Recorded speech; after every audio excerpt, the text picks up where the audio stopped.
TTP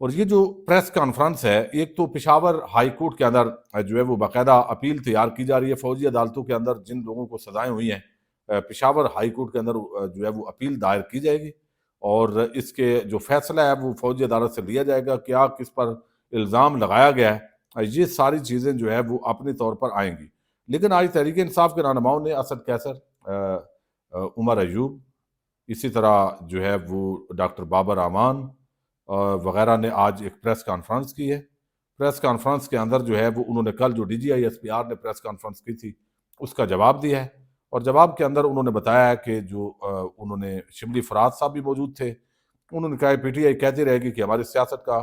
مرکز قانون کی حکمرانی ہے، ہماری جد و جہد اسی دائرے میں رہتے ہوئے ہوگی، ہم ایک پرامن سیاسی جماعت ہے، ہم عدالتوں سے توقع رکھتے ہیں کہ ہمیں عدالتوں سے انصاف ملے گا، انصاف کی فراہمی عدالتوں پر مذہبی اور آئینی فرض ہے، آئین ہماری پرامن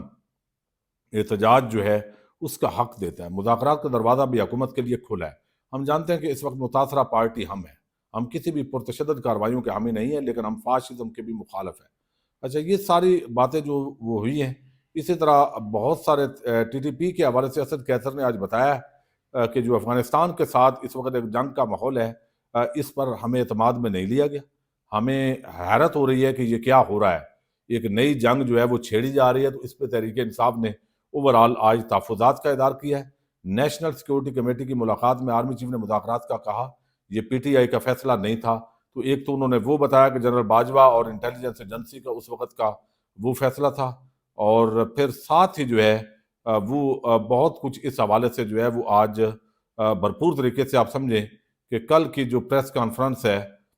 اس کا بنیادی طور پر آج جو ہے وہ جواب دیا گیا ہے۔ اس کے اندر ڈاکٹر بابر امان نے قانونی نکات رکھے ہیں کہ سپریم کورٹ کے 5 ججز کا جو فیصلہ ہے ملٹری کورٹ کا فیصلہ روکنے پر، وہ آلریڈی موجود ہے۔ آئین کا آرٹیکل 6، 9 اور 14 کے تحت سویلین کا ملٹری ٹرائل نہیں ہو سکتا۔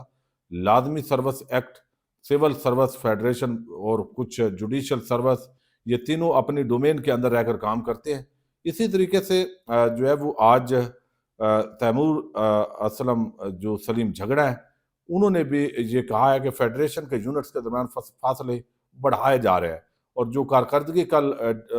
صوبے کی بیان کی ہے، ہمیں توقع تھی کہ صوبہ یا پھر باقی صوبوں کی بھی بات کرتے، سنگل آؤٹ کیا گیا ہے، یہ اس پہ افسوس کا اظہار کیا گیا ہے۔ اسد کیسر نے افغان پالیسی پر سوالات کھڑے کیے ہیں، اور اس کے ساتھ جو ہے وہ جو عمر ایوب ہے، انہوں نے کہا کہ امریکہ میں بھی کانگریس پر جن لوگوں نے دھاوا بولا تھا ان لوگوں کو بھی کورٹس نے ٹرائل کیا تھا، لیکن ان لوگوں کو ملٹری یا سویلین کورٹس جو ہے وہ ادھر نہیں لے جایا گیا۔ محسن نقوی نے کہا کہ 5 منٹ میں کلیئر کر دیں گے، اور پھر 5 منٹ وہ سارا کر کے دکھایا گیا۔ ملٹری کورٹ کی سزاؤں کی مذمت کرتے ہیں، محسن نقوی کا بیان ریکارڈ پر ہے، اور یہ ساری چیزیں جو ہے وہ انہوں نے آج بیان کی ہیں اس معاملے کے اندر۔ اور فوج، انہوں نے کہا ہے ملٹری چونکہ ایک انتظامیہ کے تحت، انتظامیہ، عدلیہ اور مقننہ، یہ 3 مختلف انسٹیٹیوشن ہے، اور انتظامیہ کے انڈر ایک ادارہ ہے، اور وہاں پر وہ عدالت جو ہے وہ نہیں ہو سکتا۔ تو یہ بنیادی طور پر جو جواب ہے وہ دیا گیا ہے۔ لیکن ایک لاہور کے اندر تقریب ہوئی ہے، اور یہ خواجہ جو سعد رفیق ہیں، ان کے والد محمد رفیق جو ہے ان کی برسی کے موقع پر ایک سیمینار کا انعقاد کیا گیا۔ کچھ نون لیگی جو صحافی ہیں، مجیب الرحمان، اور ان کے ساتھ جو ہے وہ سہیل وڑیچ، پھر اسپیکر ایاز صادق اور رانا ثناء اللہ، اس طرح کی شخصیات، لیاقت بلوچ وغیرہ اس کے اندر موجود تھے۔ تو ایک تو آج جو ہے وہ بات کی ہے سعد رفیق نے، انہوں نے کہا ہے کہ مجھے گرفتار عمران خان نے نہیں کروایا تھا، جنرل باجوہ اور جسٹس ثاقب نثار نے مجھے گرفتار کروایا تھا۔ ایک یہ انہوں نے آج بڑا جو ہے وہ اعتراف کیا ہے۔ اچھا، دوسری طرف جو ہے وہ اور بات ہوئی ہے، اور وہ کی ہے دراصل اگرچہ جو سہیل وڑیچ ہیں انہوں نے بھی اسی طرح کی گفتگو کی ہے کہ بھئی سول سپریمیسی کے لیے کام ہونا چاہیے، ایک آج اگر نشانہ عمران خان یا تحریک انصاف ہے، کل کو آپ ہوں گے۔ مجیب الرحمان جو ہے شامی، انہوں نے بھی اسی طرح کی بات کی ہے، لیکن چونکہ منافقت سے کام لیا جاتا ہے، اور پہلے بھی ایسے ہوتا تھا، اب بھی ایسے، یہ بھئی جو ابھی ہو رہا ہے نا، اس کی مثال پاکستان کی تاریخ میں نہیں ہے۔ یعنی ماؤں بہنوں بیٹیوں کو ہراساں کرنا، جس کو چاہ اٹھا لیا، وہ اتنا نہیں ہوتا تھا، ہوتا ضرور تھا لیکن اتنا نہیں ہوتا تھا۔ تو وہاں پہ ایک فارمولہ انہوں نے پیش کیا ہے کہ جو سعد رفیق ہیں ان کا انہوں نے بتایا کہ اس مذاکرات کے پیچھے بڑا کردار ہے، کمیٹیاں بنا دی گئی ہیں، اب اس کا حل نکالنا پڑے گا سیاسی طور پر، اور اس کا حل جو ہے اس طریقے سے نکالا جا سکتا ہے کہ الٹیمیٹلی پی ٹی آئی کی جو کمیٹی ہے اس نے اپروول جا کے عمران خان سے لینی ہے، نون لیگ کی کمیٹی نے جا کے جو رہنما ہے انہوں نے اپروول نواز شریف سے لینی ہے، پیپلز پارٹی والوں نے بھی الٹیمیٹلی جو اپروول ہے وہ لینی ہوتی ہے آصف زرداری سے۔ تو ہمیں چاہیے کہ کسی طریقے سے عمران خان اور نواز شریف اور آصف زرداری ان تینوں کے مابین براہ راست مذاکرات ہونے چاہیے، اور اس کا جو راستہ ہے وہ ہموار کرنا چاہیے۔ اب کہنے کو یہ بڑا اچھا فارمولہ ہے، یعنی فارم 47 پہ جیت کر جو ہے وہ ایک حکومت قائم کر کے تو اب جو ہے وہ مذاکرات کرتے ہیں، پھر یہ بھی ان کو ٹینشن ہے۔ اصل میں دو چیزیں ہیں، جو افسر ہیں ان کو ظاہر ہے یہ ہوگی کہ عمران خان اگر آئے گا تو ہمیں عہدے سے ہٹانا دے، اور دوسرا جو اس وقت موجود ہیں حکومت، ان کو یہ ہے کہ ہمیں ہمارے لوگوں کو دوبارہ عمران خان انتقام نہ لے، جیلوں میں نہ ڈال دے، تو اب ہم جو ہے وہ کس طرح جو ہے وہ جائیں۔ تو یہ جو ٹینشن اور پریشانی ہے یہ تو بڑی ہوئی ہے، اور اب براہ راست مذاکرات میرا خیال ہے عمران خان اس کو قبول ہی نہیں کریں گے، کیونکہ عمران خان کی ساری سیاست وہ جو ہے وہ دراصل زرداری اور نواز شریف کے جو رجیم ہے اس کے اینٹی ہے۔ اگر وہ اکٹھے بیٹھ جاتے ہیں، کہنے کو یہ ایک آئیڈیل سچویشن ہے، لیکن کیا سول سپریمیسی کے لیے یہ لوگ کل کو کندھا دینے کے لیے تیار نہیں ہوں گے؟ عمران خان تو اب کندھا نہیں دے گا اسٹیبلشمنٹ کو، یہ بات تو طے ہے، لیکن کیا نواز شریف اور زرداری وہ اپنے مفاد کی خاطر